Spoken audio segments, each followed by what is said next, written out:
So let's talk about the three parts of the presentation today. We're going to review those 5 key themes for 2021. Then we're going to do a market recap about what's happened during the last quarter. And then we're going to do what I think is the more interesting part of the presentation, the market outlook, where we look forward. And the headline there is a storm of volatility, which is in fact one of our key themes. So let's go ahead and review those 5, what we're calling the big 5, that we started talking to all of our clients about, again, even in late 2020. Now, the first key theme that I want to go over was a bit unusual for us. We talked about how we thought the stock market was in a position to benefit from all of the monetary and fiscal stimulus at the federal level. And we're kind of famous around here for when somebody asks us, what do you think the stock market will do this year? Of saying, well, look, you really can't know. Let's focus on the long term. But the level of stimulus being pushed into the system at the federal level was so extraordinary that we went out on a bit of a limb and said, look, it's really hard to imagine that the stock market is not going to catch the tailwind from this. And indeed, that's what's happened, which you'll see when we review the numbers. The second key theme was that public fixed income will suffer, and indeed it has. Not so much this past quarter, but it wasn't even good enough to make up for the bad news so far this year. And that's just an inevitability when rates get very, very low. And as we'll go over here in a few more slides, rates are very low right now, and probably far less than the rate of expected inflation. The third theme, and the one we're going to focus on today in the last part of the presentation, is about volatility and how we think we could be facing what I'm calling extreme volatility really at any time. And this has a lot to do with the idea that the markets are doing what we're calling new math, meaning there's not a lot of historical precedent for some aspects of our economic situation right now. So the markets don't have a lot of past formulas and evidence for exactly how this is going to unfold. And then the last 2 themes we'll get into later in the year. That's going to be about private markets. And then I think we're going to wind up with what might not be the most optimistic message, but how I think tax rates are going to go up. So let's go ahead and jump into the market review with what's already happened. And the headline is "Calm as a Mill Pond." And you might be surprised when we get the headlines and how frantic they've been to see just how the market didn't really seem to care. But let's kick off with the blended benchmark results and show you some good news. You've probably seen this table already if you've looked at your own quarterly portfolio report, where you saw how your investments at BIP Wealth did. But if we just focus for a moment on the last 3 months, most of us would be pretty satisfied if that was a year's worth of returns. The Bloomberg Barclays aggregate US bond index was up 1.83%. And that really just happened because rates fell. That's what happens to prices. When rates fall, they go up, and they go the other way too. When rates rise, prices go down, and when rates fall, prices go up. The global equity index was up 7.18% over the last 3 months, which again is about a year's worth of return. Now, if we run that out to year-to-date numbers and even one-year numbers, we see a dramatically different picture. Over the last 1 year, the fixed income index is in negative territory, and honestly, I couldn't really tell you whether we'll be positive or negative in the next 12 months, but I think we'll probably just have some up and down quarters as rates potentially stay locked right where they're at. And that's really just a function of a little bit of volatility in the bond market. So very low returns with volatility. In the stock market in the last 1 year, the global equity index is displaying what happens when you come off of such a sharp bottom. So the 1-year number shows you part of what's really been a 15-month rally off of the bottom in the spring in 2020. So a 40.94% return of that index in just 1 year. And as you look out to the longer periods of time on this table, you definitely get the message that over longer periods of time, risk is compensated as long as you're diversified. And if you're seeking safety, you kind of get punished for that. And As we said a quarter ago, we think that punishment's going to be more than normal over the coming few years, where the Federal Reserve is really depriving us of even the chance to keep up with inflation.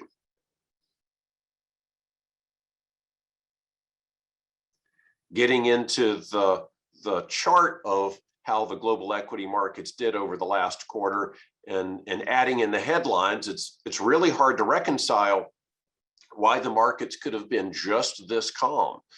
I've got headlines in red that I thought might have sent the markets down in price, and I've got headlines in green that I would have thought might have caused a rally. And if we had not expanded the vertical axis there, you would barely see any movement at all, other than this very gradual upwards climbing line that gave us about a 7% return for the quarter. The very first headline in red, where the U.S. added 916,000 new jobs for the month, I thought should have sent the market down, even though it's good news, because it tells us that we are getting near the end of the Federal Reserve's posture to keep interest rates ultra low. But the markets didn't agree. They kept chugging upwards, and the Fed has tried to affirm that it's going to keep its stimulus position ongoing. And so really nothing happened. Even when in mid-quarter, the CDC said that fully vaccinated people should stop wearing their masks, that didn't send the market upwards. So really, there was a bunch of headlines that could have moved it in either direction, but the markets just didn't respond. So if all you watched were the headlines, you might have thought it was a frantic, volatile quarter. If you just looked at the markets as measured mathematically, it was one of the calmest quarters. The realized volatility, as we call it, was at historical lows.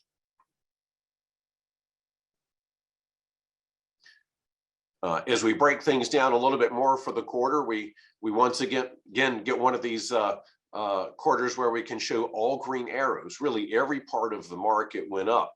The riskier parts of the market went up the most, but even the safe parts of the markets went up just a bit. But the theme for the latter part of the presentation today is about extreme volatility. So it is useful for us to remind ourselves just what that looks like. So we don't mind upwards volatility. We're treating upwards and downwards volatility the same here mathematically in what we're measuring behind the scenes. But we always like the upwards volatility, and it's the downwards volatility that really bothers us. So if you look at the quarterly returns circled in red there, you might be able to do a little bit of back of the envelope math on your own portfolio. You might imagine that if your portfolio is 50% in equities and 50% in fixed income, well, if the half that's in the stock market, went down 25% for the quarter, and the half that's in fixed income maybe dropped 3 or 4% for the quarter, how might that affect you? What would the portfolio in total be down? And so if you imagine let's call it a 13 or 14% loss for the quarter for you, well, what your denominator is. If you've got $1 million portfolio, losing $130,000, $140,000 in just 90 days might be quite concerning. So brace yourself for that. For some people, the percentages work. For others, it works better to translate that into the dollars to start to warm up to the idea of what I might be talking about on the downside. If we take those same arrows and look at what that means historically for the last 1 year, the last 5 years, and the last 10 years, we can come back to the point that over the long run, risk tends to get compensated as long as it's diversified risk. And this slide also gives me an opportunity to make the point that there's nothing we're going to invest your money in that we don't expect will go up. We're always expecting a positive return. There are certain asset classes, and gold has always been one of my favorites to talk about, where we have a very difficult time saying we think gold will be more expensive next quarter, will be more expensive next year. The math around that is usually quite anecdotal And sometimes sounds a bit like a sales job when I'm listening to it from someone else. So part of our mandate is to invest your money in things we reasonably expect will go up, and that indeed has been the history of these major asset classes. And again, the longer you're invested, the more likely it is that the risk you take will be compensated with higher returns. Looking at what happened for the last quarter in the US stock market, we see a bit of a reversal from what has been going on. So in the last quarter, large cap growth stocks were up the most, but this is not the story for the year. So if you look at year-to-date numbers in the table below, which is inclusive of what happened in the last 90 days, you'll see that small cap value was very definitely the best place to be. And in fact, that's the 1-year trend as well.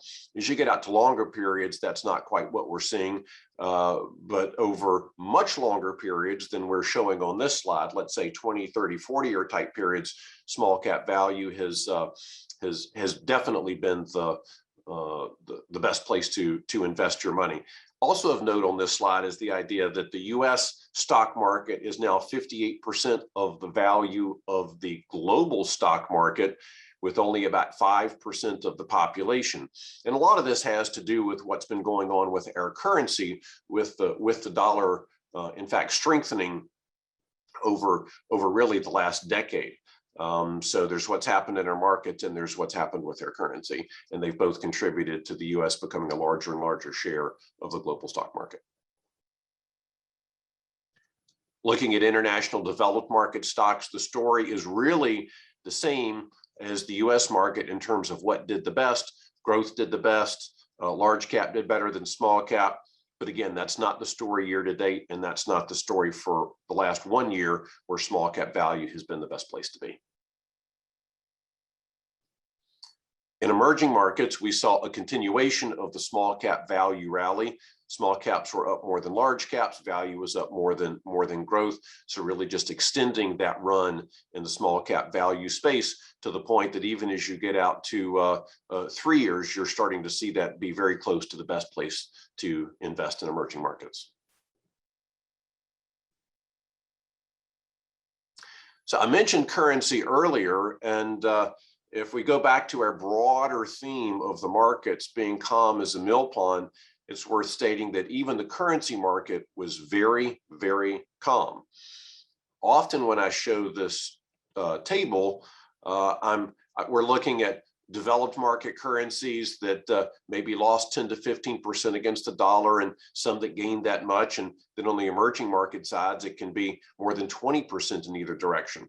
So it wasn't really just that the stock market was calm, the bond market was calm, and the currency market was calm. So it is very uncommon to see all those major markets be this flat for a whole quarter. And then here's the star of the show within the riskier asset classes for the quarter. That's REITs. And so REITs had been lagging a bit, and then they had a great quarter. And REITs are kind of an odd asset class. We've talked in prior quarterly market reports about the changes coming to the commercial real estate market, or at least to the office space market in particular, as a number of companies adjust to remote work environments. But the REIT market is also interesting because sometimes it's very much influenced by the bond market. And we think that has to do with the fact that REITs often have a higher yield than other stock market investments. So when rates fall, like they did this quarter, and you get a rally in the bond market price, you also get a bit of a rally in the REIT price. And so that is indeed what happened. And the US market did a bit better than overseas markets. Now we're looking at 1-year numbers that are pretty close to what we've seen in the broader global equity markets. And we end up our review of what's already happened by talking about fixed income. And it's not lost on me that we will spend a lot of time in some quarters trying to talk about the math of whether yields are at 1.25% or 1.5%. And sometimes it just seems a little bizarre that such tiny movements in the cost of money, which is the way markets tend to think about it, could have such an outsized influence. But but it is a big deal within the markets and otherwise, as we'll get into here. The most important thing to take away from this slide is this. At the end of June, if you wanted to lend your money to the federal government for 30 years, you were promised an annual coupon that was less than 2% per year. And that is an amazingly low cost. Now, that is higher than it was 1 year ago. So the story for the last 1 year is that rates have risen. And if you'd like to get an idea to what that does to various parts of the bond market, you can look at the table in the bottom right and look at the 1 year column. For instance, you'll see that if you owned long government bonds, this modest increase in interest rates pushed that index down over 10%. So that's why we don't own these long bonds, because the overall expected rate of return is low single digits, but with volatility that is similar to the stock market. The calmest part of the bond market was, in fact, to be in very short-term treasuries, or what we might just call cash. But the certainty that you see there is accompanied by a return expectation of very, very near zero. So if you were to then factor in inflation, which has been going up, what you really have with cash is a guaranteed loss. And so certainty is not always the only thing that you're looking for, or as we've said recently, safety just isn't what it used to be. And now we're going to transition to our market outlook. And the headline is a storm of volatility. And to be clear, we have not seen much volatility. When I talk about a storm of volatility, I'm thinking about those extremes for the quarter that we showed earlier, or perhaps a movement in the stock market of 5% or more in one day, 10% or more in 1 week. Now, a lot of you will catch what the Dow Jones Industrial Average did on any given day. And right now that's running at around a 35,000 price. So, a 10% movement in a week is a 3,500 point dip in the Dow Jones Industrial Average. So again, let's prepare ourselves for the headlines that might be coming. So as we get into this, let me make one point here with this next slide, and that is that the economy is booming. And there's no better evidence of that than what's happened with retail sales. You can catch a couple of recessions, past recessions, on this slide, which are those vertical bars in gray. And typically retail sales fall off a bit when there's a recession. That I'm sure makes sense to everybody. We saw retail sales fall off a bit in this most recent recession, as caused by the pandemic, but there was an almost immediate recovery. And then retail sales have actually shot up since then. Now, there's different theories for why that's the case. Some of them center on the idea that there's been a lot of stimulus money that's been spent. And some of that was for the safety net, and a whole lot more money was sent out to benefit companies with the intention of keeping workers on the payroll. So this went to a lot of companies that maybe needed that, and some that probably didn't. But it put a lot of money in consumers' hands, and a lot of that has made that way into spending. So we have seen retail sales just shoot up to be well beyond what the trend line would have been prior to the pandemic. So it was climbing in a healthy way then, but has shot up even more. Now, it's hard to say what it's going to do in the coming quarters as some of these federal rescue programs, in particular with employment benefits, fade off. But the economy is booming, and GDP is growing at an incredible rate. As we look at the next slide, and there is the GDP I spoke of, I'll mention that I have a bit of a love-hate relationship with this metric. And while I like it for its ability to measure aggregate growth and activity in the economy, even the accuracy of that is something debated by economists. My biggest problem with it is that the data comes in so late. So by the time we get GDP for the prior quarter, we're well into the next quarter, and then we're going to get 2 adjustments. And by the time you actually know what the number is, you're so far past this that it's really just old news. So even here, we're seeing data that's a bit old, and we think second quarter GDP will be growth at about the 8% rate. Maybe the most important thing to take away from this chart is this. If you look back 18 months ago, so before the pandemic kicked in, we see the blue line, which is the GDP rate, above the orange line, which is the potential for GDP as calculated by the Congressional Budget Office. So 18 months ago, when I was delivering the annual market report in January of 2020, my biggest concern was that the economy was overheating. So there were a number of measures that were stretching our economy beyond its limit, and the GDP numbers were almost too good, and that leads to inflation and wage inflation and other distortions in the economy, and sometimes an overshooting. And I was particularly concerned that the Federal Reserve had just lowered interest rates because of a minor hiccup in the stock market. So we already had a growing economy, and the Federal Reserve was adding fuel to the fire even then. Of course, then we had the pandemic and the big fall off, but GDP has been fighting its way back, and it doesn't take too many quarters at an 8% growth rate before I think we could potentially be back, maybe by year end, into the same situation we were at 18 months ago, which is an overheated economy.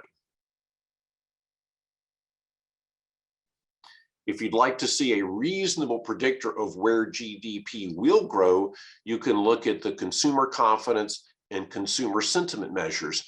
So you've seen a full recovery in one of those, consumer confidence, which is sometimes considered the more reliable measure. And for many times in the past, those two indicators move together, but they do measure things just a little bit differently.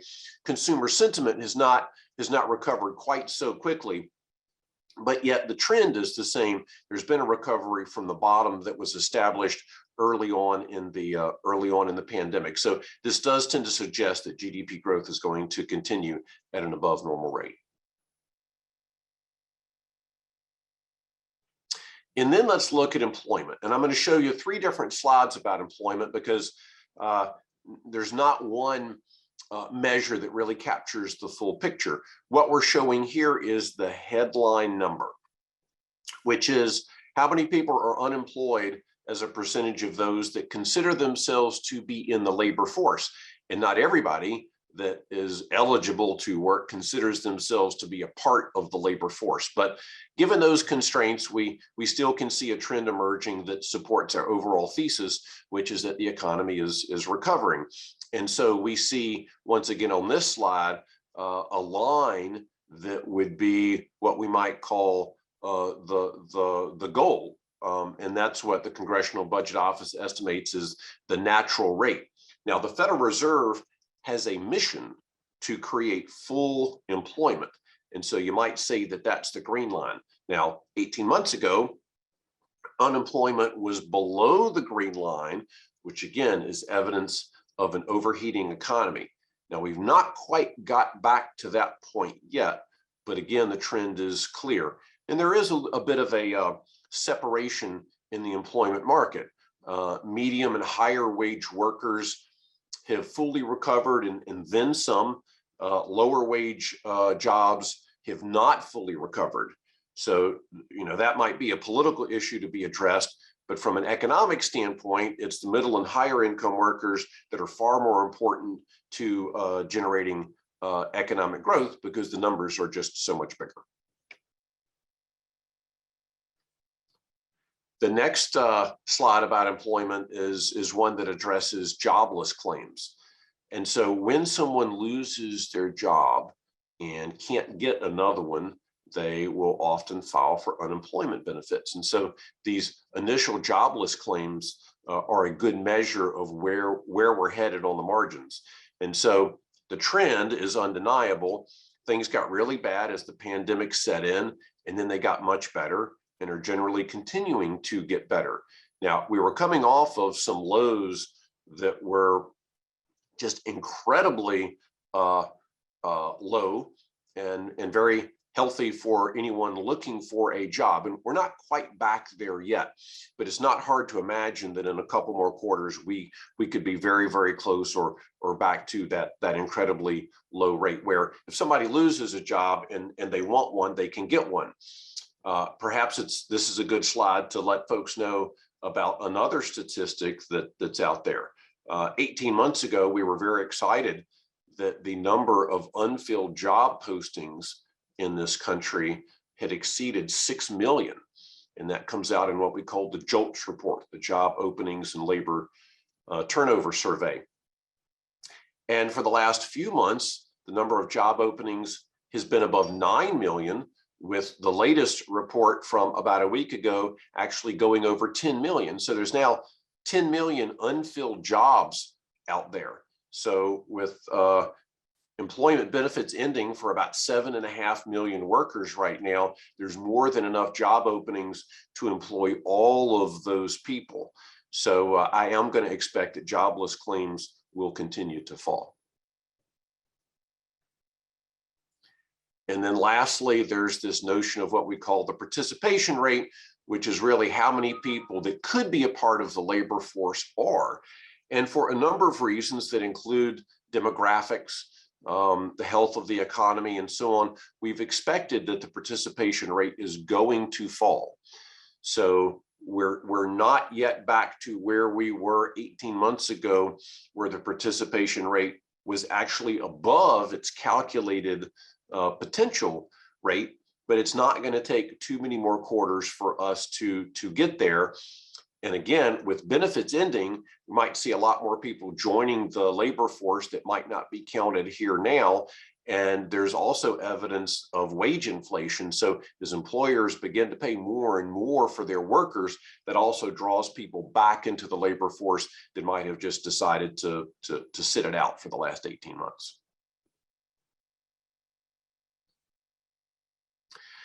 So when we talked about employment, we were aware that that is one of the jobs of the Federal Reserve to manage. They're striving for full employment, but the Federal Reserve is also striving for low inflation, or stable prices is the actual language that's used in their congressional mandate.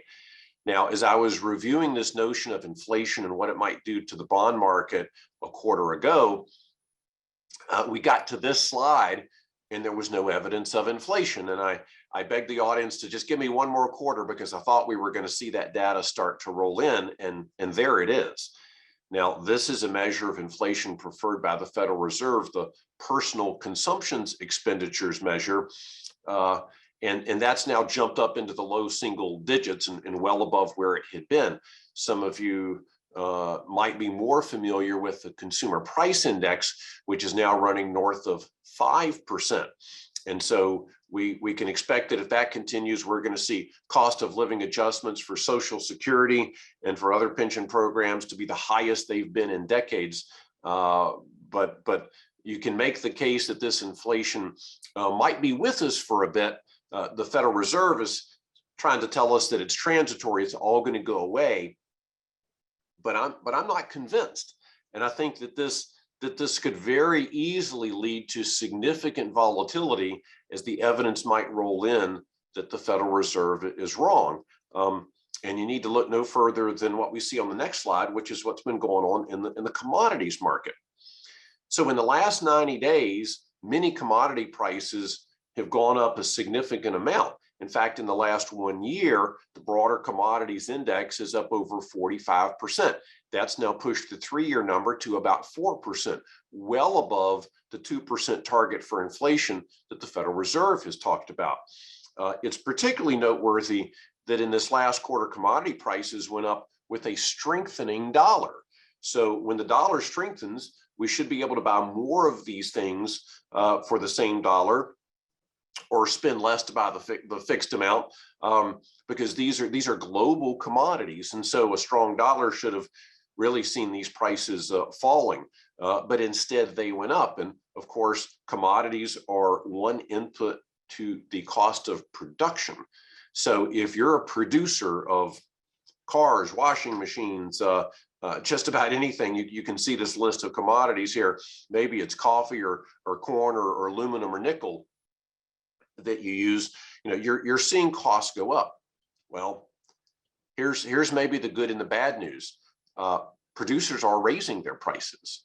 That's what inflation is. They're raising their prices and are reporting that they're having little to no pushback at all from the consumer. So they're raising prices and they're able to pass that on without much of a problem at all. And that's why corporate earnings have looked so good. And that's part of what's caused the stock market to continue to go up. So yes, some inputs to production have gone up, commodities. We know that other inputs, such as the cost of labor, are also going up. And yet the producers are able to pass on price increases and protect their margins. And once that cycle sets in, and once consumers begin to anticipate that inflation will be higher, then you have an inflation cycle that becomes entrenched. So the Federal Reserve is suggesting that this is all going to go away. It was kind of a one-time event. There's nothing to see here. I am not convinced of that yet. And so I think it's certainly possible that we could continue to see commodity prices go up, and we could continue to see generalized inflation be at an elevated level for some time to come. So I keep talking about the Federal Reserve, and I'm saying here, watch out for the Federal Reserve. And normally that means watch out for the Federal Reserve to see evidence and maybe admit that they've got it wrong, that inflation's not transitory as they say. And of course, their response would be to raise interest rates because they are provoking some of this with ultra low interest rates. But there's also something going on with the Federal Reserve that doesn't get as much attention, and that is the size of the Federal Reserve's balance sheet. Now, if we look back over a couple of decades here, what we'll see with the big gray bars in the middle is what happened with the Great Recession. And about halfway through the Great Recession, in about 2009, the Federal Reserve did something just unprecedented. It began to add to the size of its balance sheet. And it's much simpler than it sounds. We call it quantitative easing, but what it really means is that the Federal Reserve began to create money, to digitally create dollars. And then they do something with those dollars. Specifically, they go out and buy bonds. And this puts money out into the economy. And the risk here is that you create inflation. Well, the Federal Reserve did this once, and we called it quantitative easing. Then they did it again, and that was QE2. And then they did it again, and that was QE3. And then the big debate was, should they begin to taper that? So as bonds would mature, they buy more, but then eventually they began to let their balance sheet shrink. Until in 2019, there was a bit of a hiccup in the stock market, not even a big one, and they began to add to their balance sheet again. Well, that was very controversial. But then look at what happened with the onset of the pandemic. The Federal Reserve, in the blink of an eye, doubled the size of its balance sheet. So right now, every month, the Federal Reserve manufactures out of thin air about $125 billion. And it uses most of that to buy US Treasury bonds. So it uses that money to buy Treasury bonds from the US Treasury. Literally, one part of the federal government making money and buying bonds from the other part of the federal government. So then the US Treasury has all this cash, which it uses because we take in far less in taxes than the federal government is spending. And so I know that the infrastructure bill has been in the news a lot lately, and it's hard to argue with the idea that we have a lot of bridges and roads in disrepair. But because of what's happening with the economy, I'm not sure that we need all this extra spending just as stimulus. So just for the sake of stimulus, I don't think we need it. In fact, we could probably raise taxes and cut spending, which would either make everybody happy or maybe make everybody unhappy. But economically, we're in such a great state of recovery. I think we could probably get away with that. But if the federal government is going to keep spending this amount of money, and the Federal Reserve ever decides to stop adding to its balance sheet, who's going to buy all those bonds? Well, if I asked you all what you might require to go buy a 30-year treasury bond, the current 1.8 or 1.9% per year might not be enough. You might say I need 5% a year. I might say I need 5 or 6% a year to buy a long government bond. And if that's the case, then if the Federal Reserve tapers its purchases, the public markets are going to have to step in and decide what they're going to pay. So if the Fed tapers and stops doing this, we could see a massive spike in long-term interest rates as a result. So that would definitely add to volatility in the markets, and I would not at all be shocked with 5 or 10% movements for the day or the week in the value of the global stock market. Wrapping things up, we've talked about what's going on with the economy and maybe how the federal government could respond. But I just want to remind folks that there's also a list of external shocks that has me worried, and we're calling it the 3 C's, with the first being COVID. Since I began giving this presentation, I've had a lot of other potential shocks that emailed to me by our investors, things that also start with C, and China would probably be the most popular one. But let's just talk about COVID for a minute. I'm not an immunologist or a medical expert of any type, and no one at BIP Wealth is, but at the end of June, we were seeing globally about 400,000 new cases every day. That's almost doubled since then. So the numbers are just getting higher and higher. I don't want to tell anyone what the prescription is for dealing with this, because that gets a bit too much into politics. But I think that it would be unwise for us to ignore this as a potential source of extreme volatility. Certainly, it could compromise distribution chains once again. It could affect the ability of workers to do their job. All of that could cause more inflation. All of that could disrupt the global economy, and it could certainly add to more volatility in all the parts of the capital markets, both the stock and the fixed income, and even the currency side. The second C after COVID is crypto. So we all wish we had bought some cryptocurrencies when we see them going up, and then every once in a while there's a big fall. But we're looking at this very hard as a firm and deciding what to do. And a lot of people might agree with me, even if they don't understand the cryptocurrency market all that well, that we probably don't need 5,799 different cryptocurrencies. And that's the current count, and seemingly that's growing every single day. If you added up the value of all of those at the end of June, that was worth about $1.4 trillion. And the reason that I list this as one of the big potential risks out there is that at $1.4 trillion, some volatility in the crypto market itself could actually lead to an economic downturn. It could lead to volatility in the broader capital markets for stocks and bonds and currency. So now I think this is a source of potential volatility in the future. So we've got COVID and we've got crypto. And then the third C, that's a source of a potential external shock here. Well, actually, I'll show you one more slide about crypto before we move on. We have, in response to a lot of our clients asking, some hard work being done by the BIP Wealth Investment Committee. And this, just so you know, are the list of questions that we're trying to answer. And so you can expect us to be more definitive about our position on cryptocurrency in the near future. But let's go ahead and move to the third C and kind of wrap things up, and that's cyber. Now, you may recognize what these are. These are oil storage tanks. And probably a lot of you also know that Colonial Pipeline was the victim of a big cyber attack. And Colonial Pipeline is located in Alpharetta, so not far away at all. They're there on Sanctuary Parkway, and I used to work very, very near them. And they were a victim of a cyber attack. And so they had a password stolen, allowed some hackers to get into their virtual private network, and then create all sorts of havoc. And so what you'll see on the next slide here is that a password attack is just one of many ways that a system can get compromised.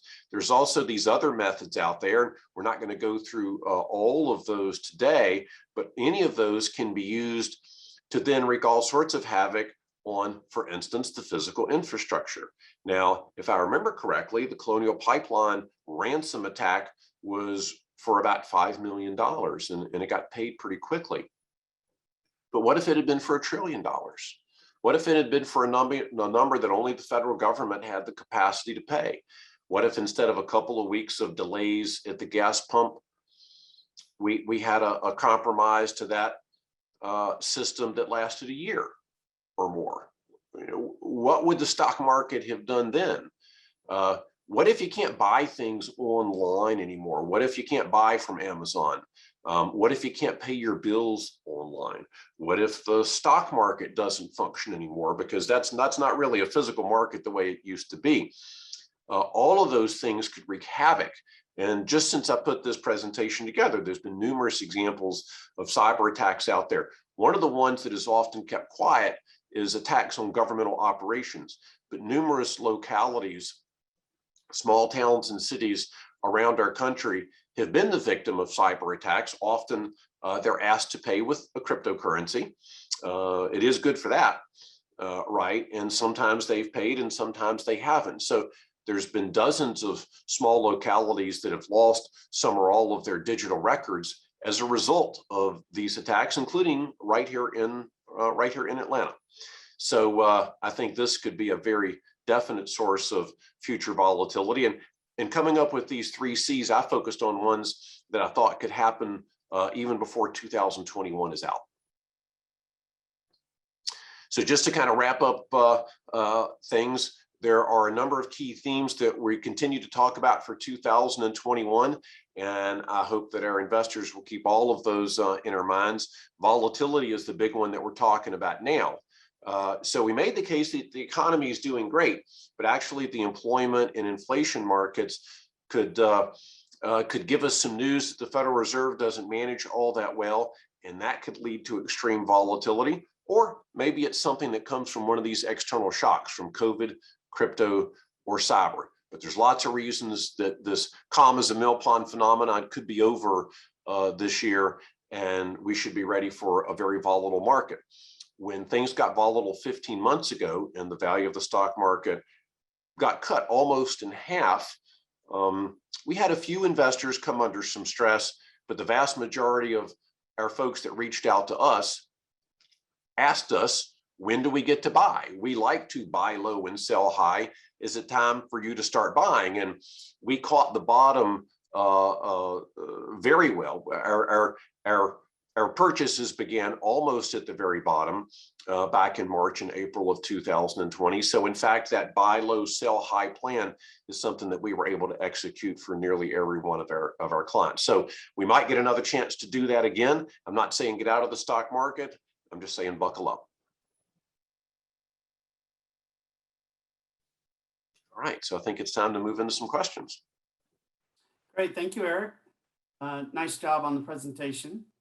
As Nate mentioned at the very beginning, we have a Q&A icon at the toolbar where you could click on that and type in a question for Eric. I know he's looking for some really doozies from this group, so feel free to type in. And Eric, I'll go ahead and ask the first question. You talked a little bit about the stimulus packages in your presentation. Can you give us an update on what's going on in Congress and what's being debated right now? Well, the infrastructure package continues to be the hot topic. And as that winds its way now into the House, and we can expect some changes to be made, if I had to make a prediction, I'm going to predict that we are going to get an infrastructure package. It's not of the scale that was originally proposed by President Biden.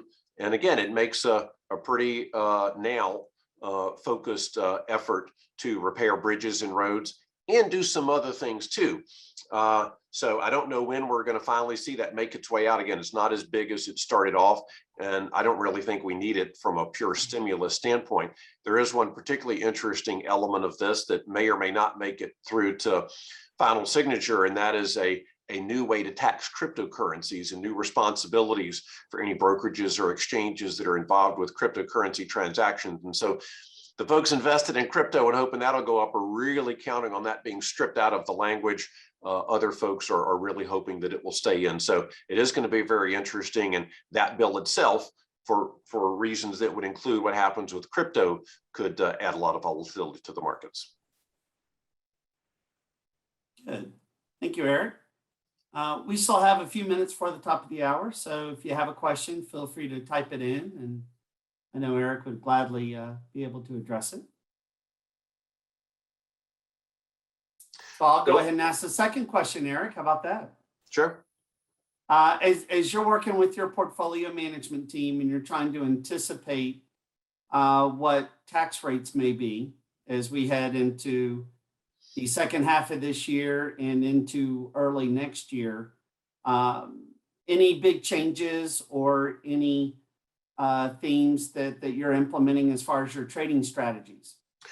Well, one of the things that we've historically done is for our higher tax bracket investors is invest in muni bonds. And for the safety and diversity of our client portfolios about 15 months ago, when the pandemic was at its height, we pulled back from the muni bond market because adding muni bonds, unless it's just to a very small degree, doesn't necessarily help with your diversification. And with yields this low, it doesn't really matter whether you're in taxable bonds or muni bonds. We're talking about just the tiniest differences in percentages. And so a tax break on the muni bond doesn't really mean anything, especially if you get slightly higher yield outside of that market. But we're certainly prepared for the idea that we may be rolling back into the muni bond markets as the economy recovers and interest rates potentially jump up. So that's one thing. And even today, I was in a dialogue with a client about the idea that it's probably inevitable that tax rates are going to go up. Now, some people might be retiring and seeing their personal tax rates go down, but we're predicting that rates would go up. And so, one of the topics we've talked about for a long time is the idea that you might want to take some IRA assets and convert them to a Roth IRA if we generally think that there's a good chance tax rates could be higher and you don't have much in the way of Roth assets, maybe going ahead and paying the tax bill this year, especially as we get into the final months and it doesn't look like we're going to get a tax rate increase this year. Go ahead and convert some IRA assets to Roth, and then whatever you invest that Roth in the future should never be taxed. Good advice there. How about as far as long-term capital gains rates? Well, again, I think that there is a chance that they might go up a bit. The most important thing for investors and for us as a portfolio management team is to try never to take short-term capital gains unless we absolutely need to. There's always a preference to take long-term over short-term. And I know there have been some proposals out there at some point, maybe much earlier in the year, for a significant increase in long-term capital gains tax rates. I happen to believe that an increase in those rates might be much more modest than has been talked about. So they might go up. I would discourage people from necessarily harvesting or just booking a whole bunch of capital gains in anticipation of that rate going up in the future, because you are voluntarily paying a tax for a very unknown future benefit. So we still want to tend to defer long-term capital gains tax rates where they make sense, and just always, when we take gains, try to take long-term gains and not short-term gains. Good. Thank you, Eric. We do have a question coming in from Brian. So when do you think we should taper down on equities? Been on a pretty good run. Yeah, and they have been on a good run. Well, I'll speak to what's happened with the average client first. And that is that, we had been taking profits from equities for years before we got into the pandemic situation, because the stock market had been in a rally mode, really, with a few decent hiccups since the spring of 2009. And so we'd spent a lot of time taking gains for clients.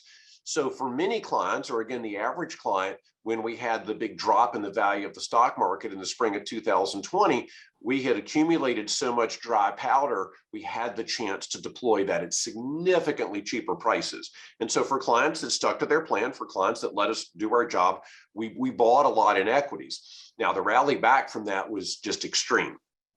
Absolutely extreme. The market has now more than doubled since then, I believe, depending on what part of the market you're talking about. And so we have been taking profits once again. So if you're working with your advisor and you have a long-term plan that says be 60% in equities, and you're more than that, our plan, the way we manage portfolios, is that we're likely to be taking the profits already. What I will say is more complicated is for our clients to participate in private markets. We have experienced so much success for so many clients with their private market investments. And in fact, many people saw a pretty big markup on their June 30th statements, where if you added up your public equity and your private equity, all of a sudden you might be above your equity target. But for our clients that have been around the longest, they've learned that works two ways.